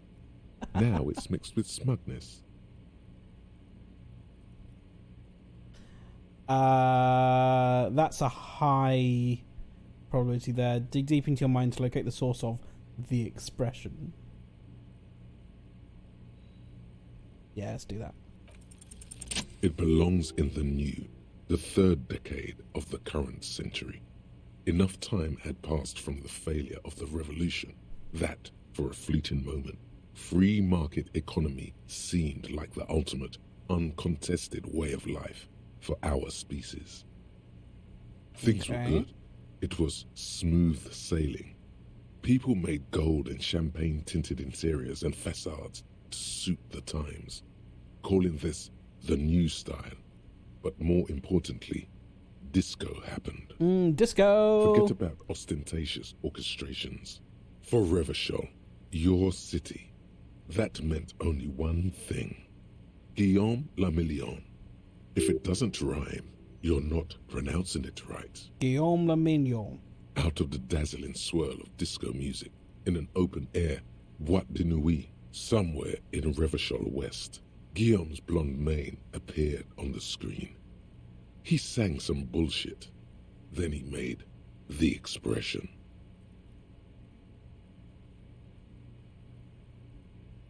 So I adopted it? Why? Everyone loved it. Maybe you thought some of the stardust would rub off on you. Maybe it did. Either way, it's all gone now. Only the grimace remains. Anything else? Like, who am I? Why did I become a cop? Why did I drink myself into oblivion? You have some understanding of the near history of disco, plus the trivia you've picked up along the way. Episodic memory, however, remains in the dark. It may never return. You should prepare yourself for that. How long ago was the new you? There is a vast ocean of time between right now and the expression. Looking good on you, or anyone. 2 decades, if the calendar is to be trusted. Humanity has run aground in that time. It's a different world now. The expression is a relic. Does this have anything to do with ostentatious orchestrations? Not really. OO must have just stirred your mind. They're more like a disco rock band anyway. I guess that's it then. It doesn't have to be. You can swoon over Guillaume and his champagne cork smile whenever you want to. Maybe some of the stardust will return. I'm going to try and fix the faucet. 58%.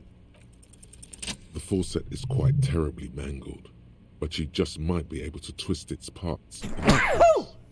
That's me. You handle the chain cutters deftly, applying just enough pressure. The faucet regains a recognizable shape. The steam stops. Good. Told you that you needed those chain cutters. Everything is connected. Everything has a purpose.